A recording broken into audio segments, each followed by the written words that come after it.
Hi, my name is Natalie Rodas. I'm 3D Sim. And 3 weeks ago, I was barred from my own father's funeral. Not because I was late. Not because I wasn't invited. But because they deleted me. From the guest list. From the obituary. From the legacy of the only man who ever believed in me. Let that sink in for a second. A full military procession. Flag-draped casket. Arlington National Cemetery. Taps playing in the distance. Dozens of generals and senators in black. And there I was, in uniform. On the sidewalk. Being told I didn't belong. That there was no record of me as next of kin. But the worst part. When I opened the Washington Tribune later that night. I read it with my own eyes. Survived by his beloved wife, Margaret Rodas. His son, Congressman Daniel Rodas. And his youngest daughter, Emily Rodas. That's it. No Natalie. No eldest child. No naval officer who served 2 tours alongside him. I was gone. Like I'd never existed. And the truth is, that erasure, it started long before the obituary. So if you've ever been gaslit by the people who raised you, if you've ever questioned your own memories, if you've ever been the one they called too much, too proud, too emotional, then this story is yours too. Before I tell you how I reclaimed my name, my father's will, and the truth he died trying to protect, please like this video, subscribe, and leave a comment if you've ever felt like the black sheep or the invisible one in your family. Because for 20 years, I thought maybe I was imagining it. I'm done being silent. And if you've ever been silenced, you shouldn't be either. My father was Admiral Richard Rodas. 4th-generation Navy. Decorated. Stoic. Never missed a sunrise. To the public, he was a legend. A war strategist. The compass general. They called him, always knew where the mission was headed. To me, he was complicated, but loving. Fierce, but proud of me in ways he could never always say aloud. He taught me to shine my boots, not cry during storms. And when I was 9 years old, how to assemble a radio from scrap parts in the garage. He didn't say I love you often. But he once let me stay up past midnight to watch a live launch from Cape Canaveral just because I said I wanted to be the first Rodas to go to space. Not war. My mother, Margaret Rodas, cold steel and pearls. She never raised her voice. She didn't need to. She could cut you down with a look. Margaret was the image of tradition. Head of the Navy Wives' Council for 10 years straight. She had this uncanny ability to smile for a crowd, then whisper to your face later. You embarrassed the family. Again. To her, emotions were messy. Independence was rebellion. And I, with my questions, my medals, my refusal to smile on command was her biggest disappointment. Then there was Daniel, my older brother by 2 years. Congressman. Charmer. Always the golden child.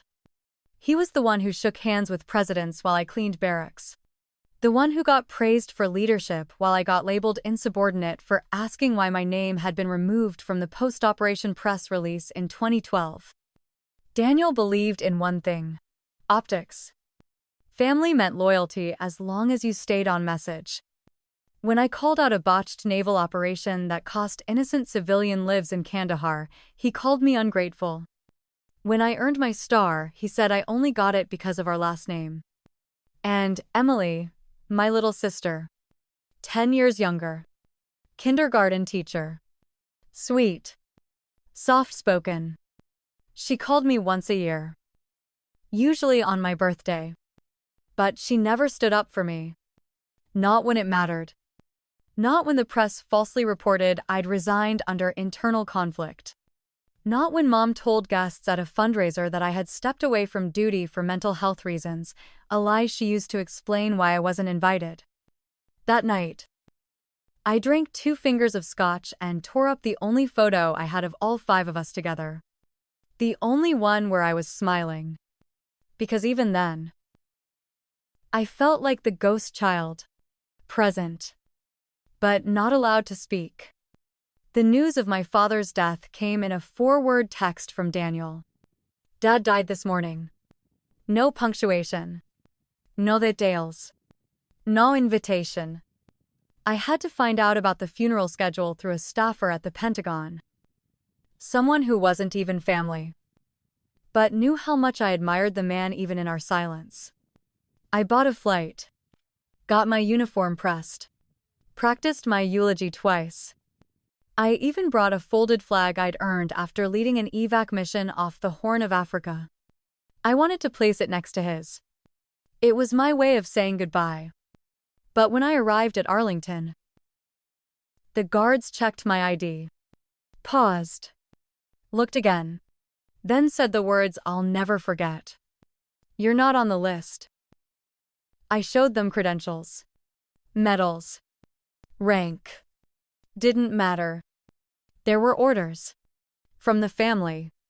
And so, while Daniel gave a polished speech about legacy, while Margaret dabbed her eyes with a monogrammed cloth, I sat in a rental car, 3 rows behind the funeral convoy, gripping the wheels so hard my knuckles turned white. My name was nowhere. Not on the program. Not on the plaque. Not in the final roll call of those who'd loved and lost him. I wasn't grieving anymore. I was erased.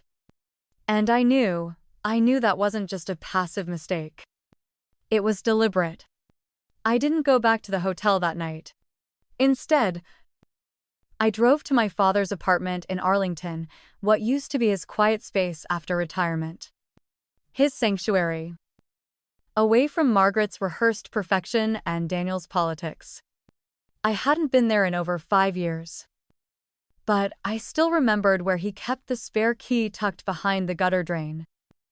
Wrapped in wax paper. Marked with a faint navy anchor. My fingers trembled as I unlocked the door. The scent inside hit me like a tidal wave cedarwood. Tobacco. And the faint metallic trace of old metals. It smelled like him. And yet everything inside felt rearranged. Not just tidied, but scrubbed. Sanitized. I'd seen enough intelligence cleanups to know when someone had tried to erase a narrative. The shelves looked too neat. The files. Too empty. No letters. No notebooks. No operational maps or drafts. Just picture frames turned face down and a single digital frame playing the same 10 photos on loop. None of them had me in them. I don't know how long I sat on the floor staring at that screen. But eventually I stood and went into his old study. The desk was locked. Typical. I'd helped him install that lock when I was 17. So I knew exactly how to pick it. Inside, nothing but pens. Stationery. A box of old cufflinks. And a military-issue compass. It was worn. Brass edges dulled with time. I almost missed it. But when I turned the compass over, I felt it click. The backplate popped open. Hidden beneath was a folded piece of parchment, tightly rolled and sealed with wax. Under that, taped into the bottom panel, was a slim black USB, unlabeled. Encrypted. My breath caught. I didn't know what it was yet. But I knew this was meant for me. Because only I would have known to look inside that compass. My father once told me, during a storm at sea, Natalie. True.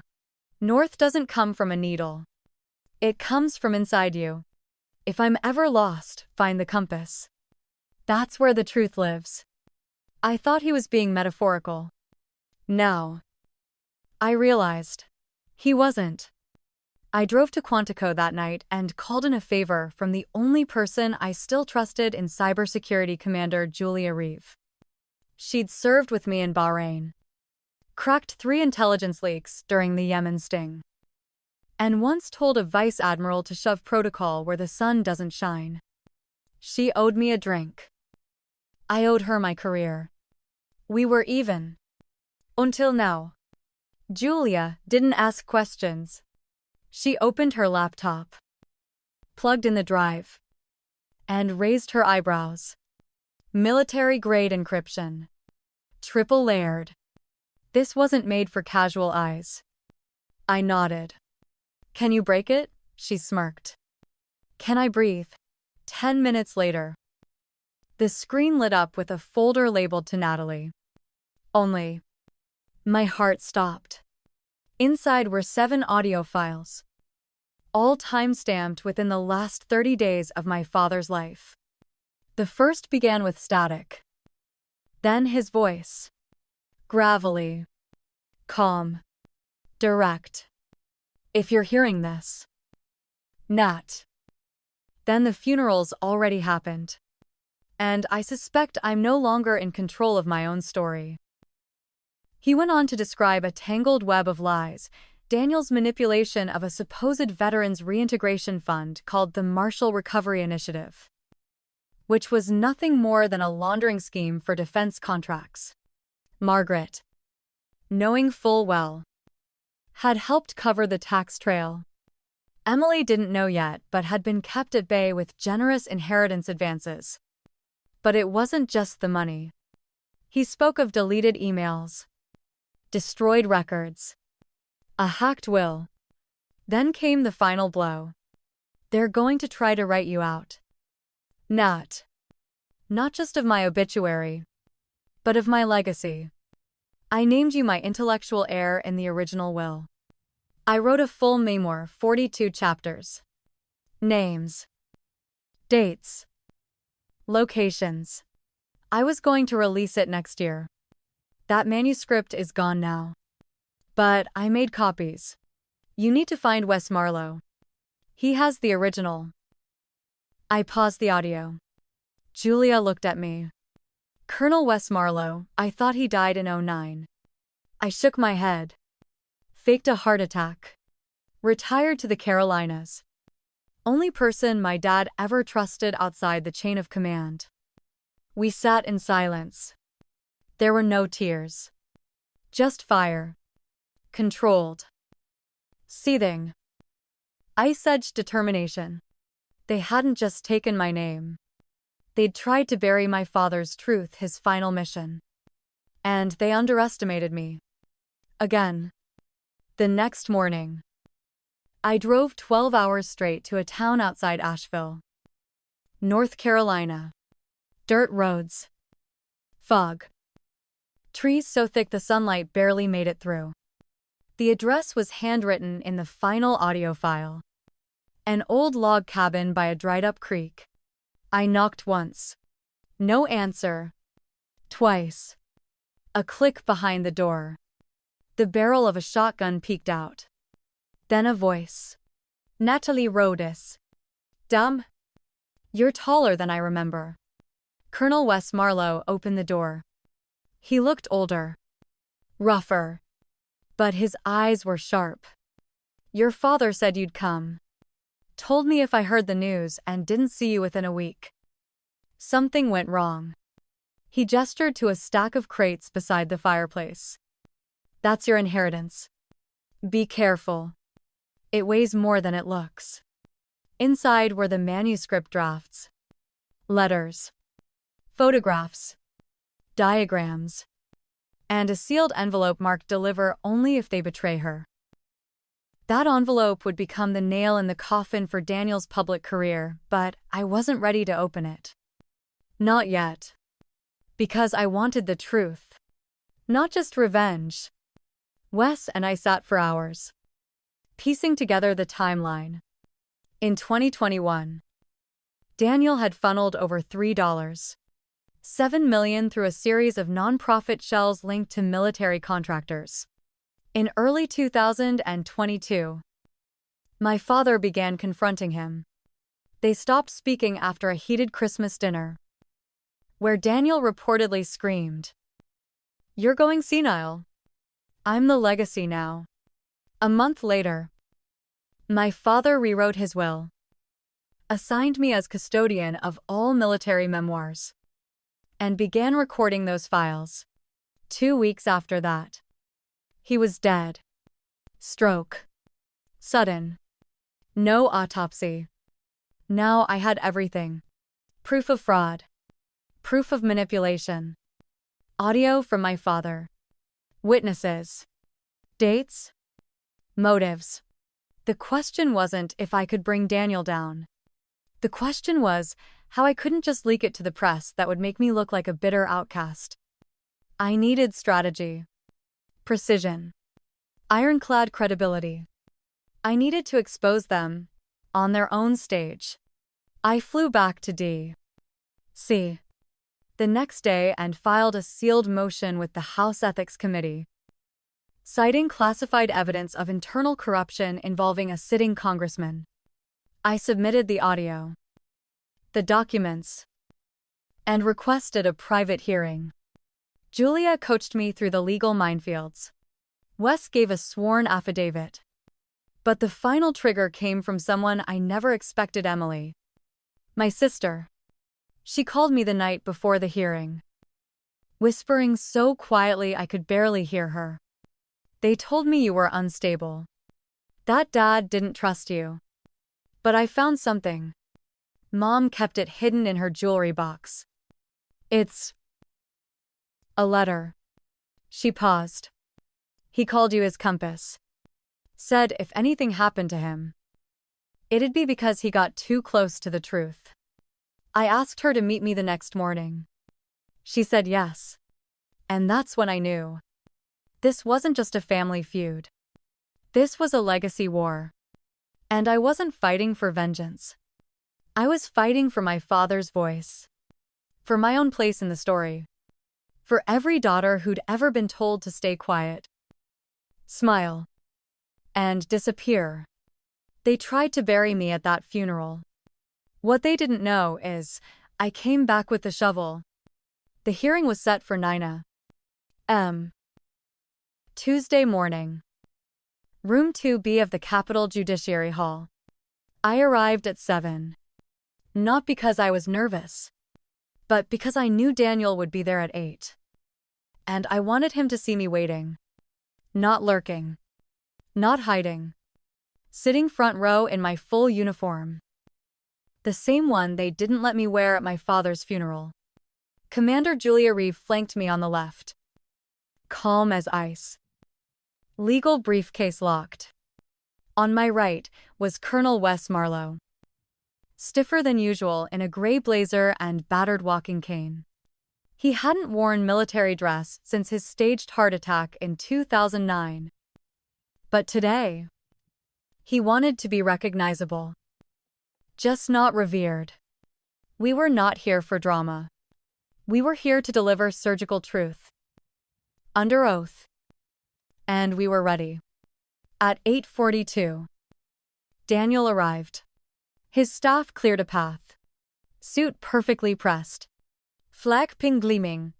Public composure. Private storm brewing behind his eyes. He didn't look at me at first, but I felt it. The flicker. The flicker every manipulator feels when control begins to slip. He sat 3 rows ahead. Our mother, Margaret, entered 5 minutes later. Arm in arm with a Defense Committee donor. Still wearing widow black. Still performing grief like it was opera. She scanned the room. Met my eyes. And for the first time in 15 years, blinked first. The room filled. C-SPAN cameras in position. Microphones adjusted. The chairman of the subcommittee, Senator Paul Grayson, an old warhorse known for neither subtlety nor mercy, called the session to order.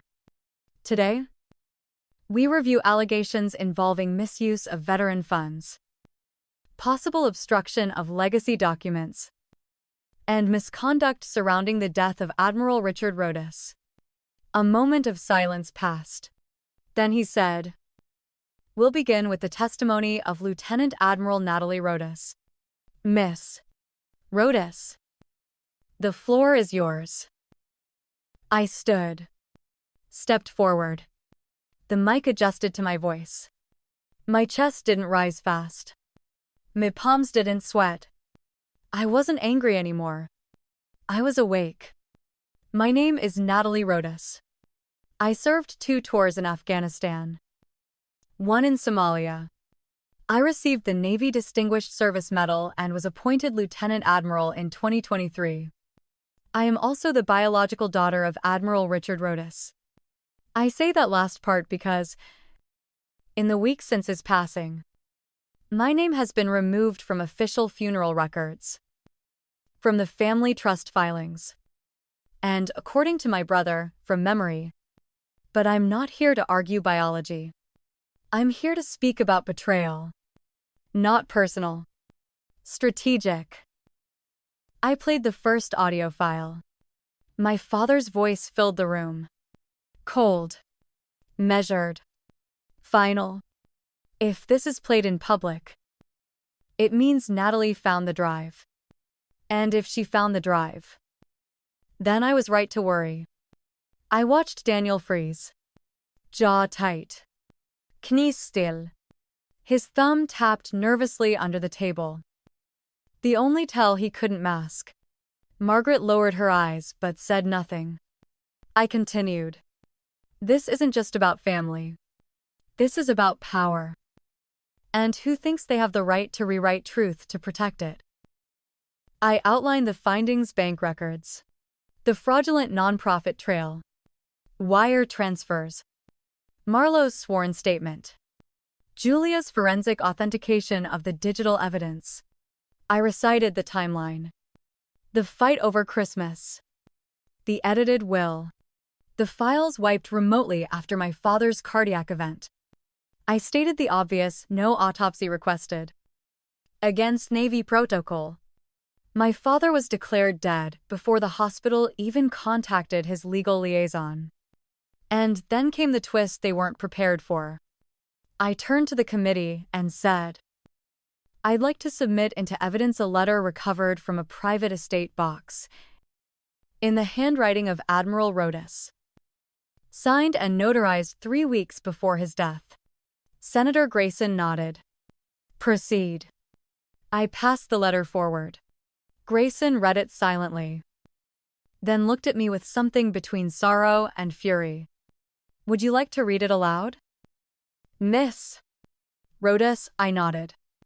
To whom it may concern, in the event of my incapacitation or death, I, Admiral Richard Rhodes, affirm that my intellectual estate, including unpublished manuscripts, mémoires, strategic papers, and whistleblower files be entrusted to my eldest daughter, Lieutenant Admiral Natalie Rhodes. Her integrity is beyond dispute. Any deviation from this directive should be seen as coercion or tampering. She is not just my blood. She is my compass. R. Rhodes. A silence thicker than the Capitol walls swallowed the room. The kind that only happens when lies die in public. Then came the voices. First, a reporter's whisper into their mic. Then, a spectator gasping. And then Emily stood. In the middle of the chamber. She held up a worn envelope. There's more, she said. My mother kept this. She said if Natalie ever pushed back, to burn it. I didn't. Grayson motioned her forward. She passed it to him. Another letter. Not from my father this time, but from Margaret. Her handwriting. Unmistakable. If Richard insists on naming Natalie, we'll redact the will. Daniel is the political face. Natalie will turn this family into a scandal. She must be erased on paper and in public. Margaret didn't speak. She didn't cry. She simply stood, turned, and walked out of the chamber like a ghost, uninvited from her own seance. Daniel stayed, but the sweat on his collar betrayed him. He requested a recess. Denied. Julia leaned in and whispered, "He's cracked. We've got him." And she was right. Because when the chairman turned back and said, "Congressman Rodas, would you like to respond?" Daniel didn't speak. Not for 5 seconds. Not for 10. And then he said the words no one expected: "I need counsel." Translation guilt confirmed. But the real victory wasn't in the courtroom. It came 3 days later. When the footage aired, millions watched. My inbox exploded. Former service members, daughters of veterans, whistleblowers, even strangers, all writing, "You gave us a voice." I walked into the Pentagon 2 days later. And for the first time since my father died, someone saluted me and said, "Admiral Rodas, the real one." But deep down, I knew the battle wasn't just legal. It was moral. I hadn't destroyed Daniel. He'd done that himself. I had just held up the mirror and made sure everyone else saw what I had endured for 20 years in silence. Still, one question remained unanswered. What would I do now? With all the power he tried so hard to steal. 2 weeks after the hearing, I stood in the archives room of the Naval War College, holding the original manuscript of my father's memoir in my hands. 42 chapters. Hundreds of footnotes. Strategy maps. First-hand accounts of missions no one had ever dared document. I flipped through pages that had survived a house raid, deletion attempts, and near erasure from history, and still, the ink felt warmer than anything I'd touched in months. My father didn't write for glory. He wrote because he believed that truth, when documented, becomes armor.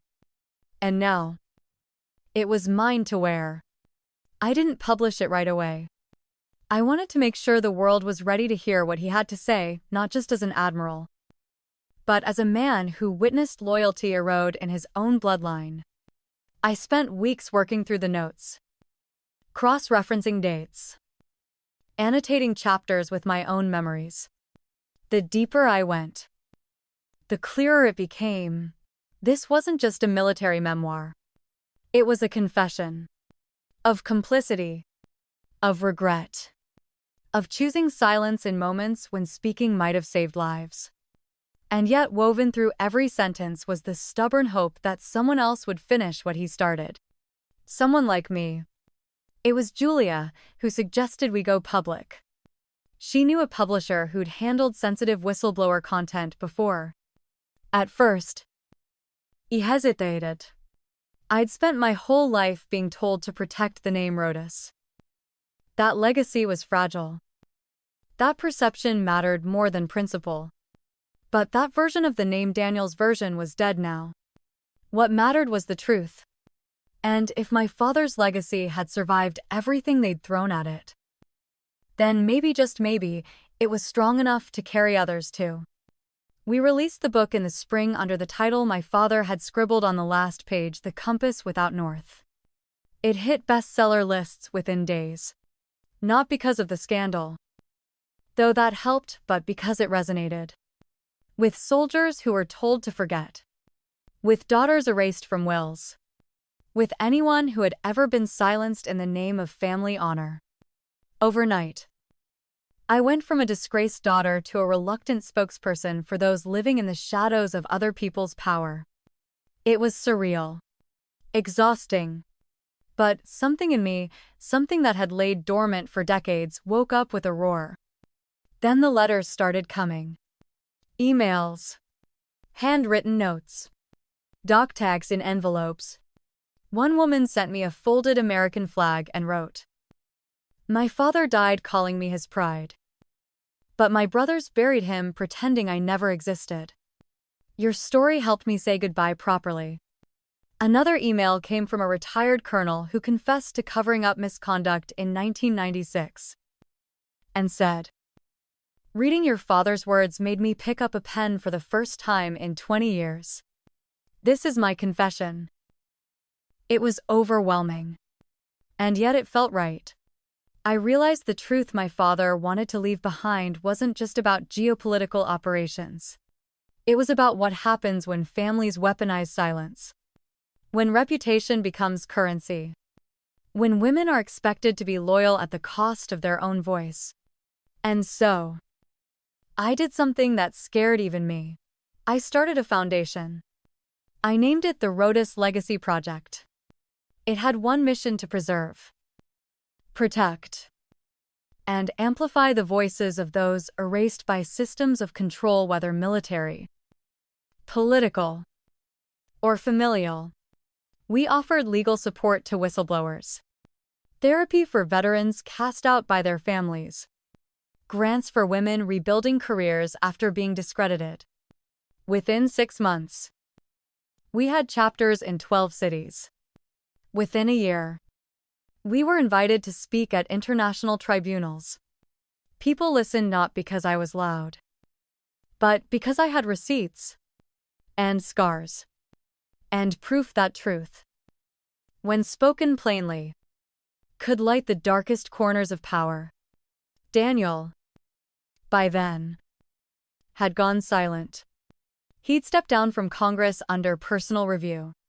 His campaign website vanished.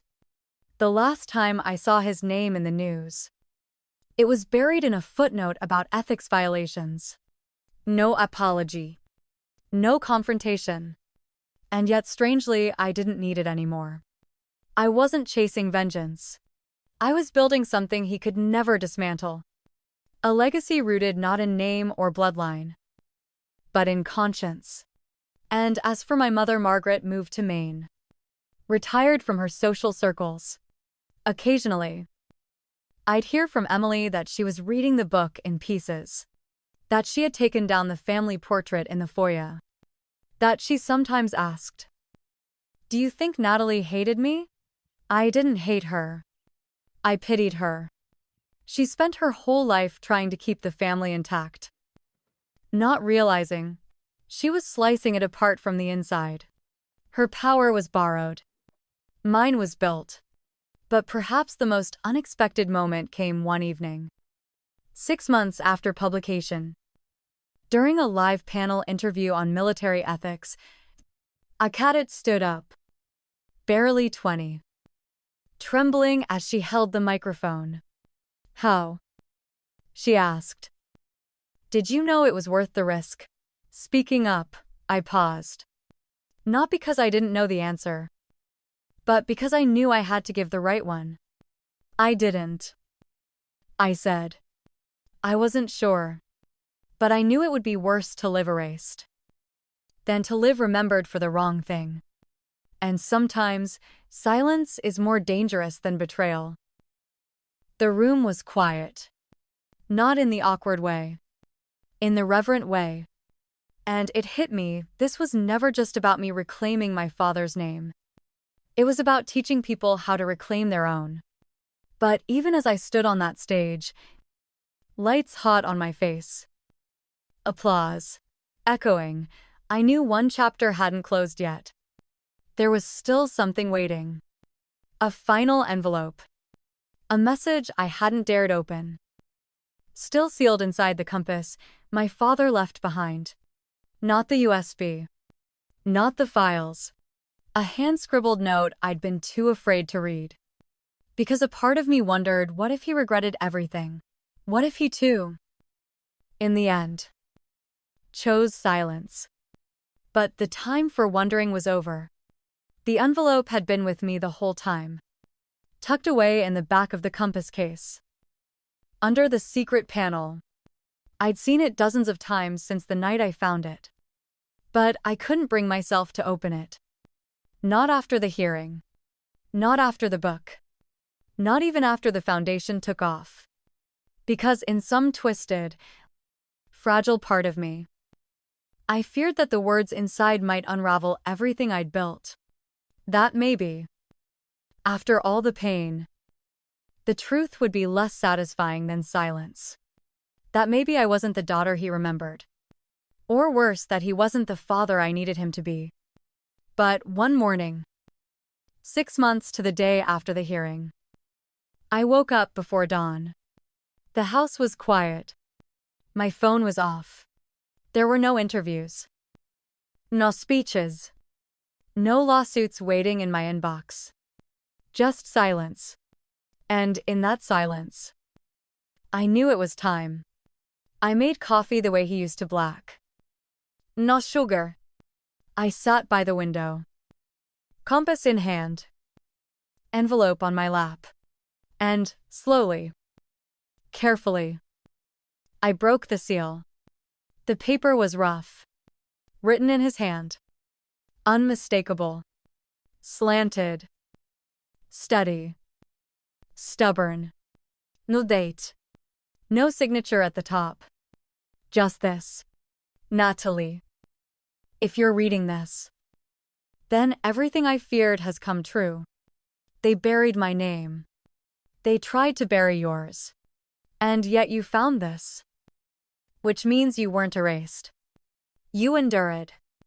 And for that, I owe you a truth I never had the courage to say aloud. I swallowed. My hands shook. I kept reading. I spent your whole life trying to prepare you for storms, not realizing you'd become the one who walked straight into them without flinching. I taught you how to lead, but not how to mourn. How to command, but not how to question. And in doing so, I may have made you harder than you needed to be. That was my failure, not yours. Your mother didn't understand you, because she feared everything about you she had buried in herself. Daniel resented you, because he knew deep down that if there was ever a reckoning, it would be you who brought it. And Emily, well, Emily was torn. Like I was. Between love and safety. There it was. The truth I'd suspected but never heard confirmed. My existence was never the problem, it was their inability to control it that scared them. I wiped my eyes. But not out of sadness.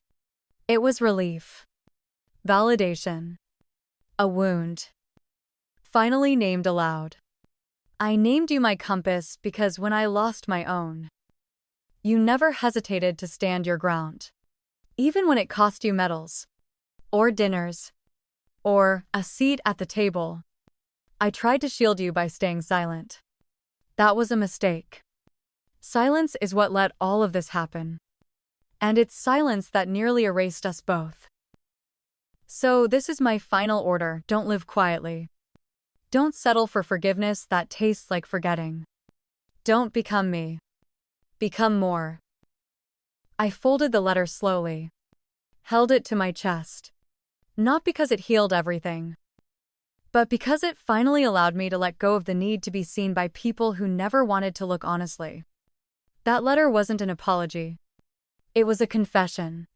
And sometimes, that's more powerful. Because it's proof that the silence was never your fault. Later that week, I held a private event at the Rodas Legacy Center. No cameras. Just veterans. Whistleblowers. Daughters like me. I brought the compass. Set it in a glass case beside the letter. No plaque. No flashy title. Just a small engraving at the bottom. If they try to bury you, build a lighthouse. That night, I didn't give a speech. I just listened. To stories. To confessions. To strangers who found themselves through my father's words or through mine. And I realized, with startling clarity, that legacy isn't something we inherit. It's something we wrestle from the hands of those who tried to shape us in their image and then rebuild. Piece by piece. In our own. Daniel never reached out. Not even once. Margaret sent a brief email through a family lawyer. Hope you're doing well. The book was strong. That was it. And honestly, that was enough. I didn't need them to reconcile. I didn't need closure from people who saw love as leverage. What I always needed was to know that I hadn't imagined everything. That the girl who stood alone at Arlington Cemetery wasn't crazy. She was early. She was ahead of her time. She was the first to say no. And now, I wasn't alone anymore. There's a strange peace that comes after battle. Not the kind you celebrate. The kind you sit quietly with. You wake up one morning and the rage is gone. The grief has stopped gnawing. And, in its place, there's space. Space to breathe. Space to love. Space to start again. I left the Navy 6 months later. Not because I lost faith in the mission, but because I found a new one. One where I didn't have to choose between duty and truth. One where my voice wasn't a liability. I began mentoring young officers, teaching ethics classes, and sometimes, when I have time, I hike to the coast with the compass in my pocket. It doesn't work anymore, but I don't need it to. I found my true north a long time ago. And it wasn't in any rank, any title, or any last name. It was in the decision to speak. If this story spoke to something in you, if you've ever felt like you were edited out of your own family's narrative, or had to fight just to be seen, then I hope you know you're not alone. Leave a comment. Tell your story. Share this with someone who needs it. Because sometimes, the bravest thing you can do isn't to fight back. It's to write yourself back in.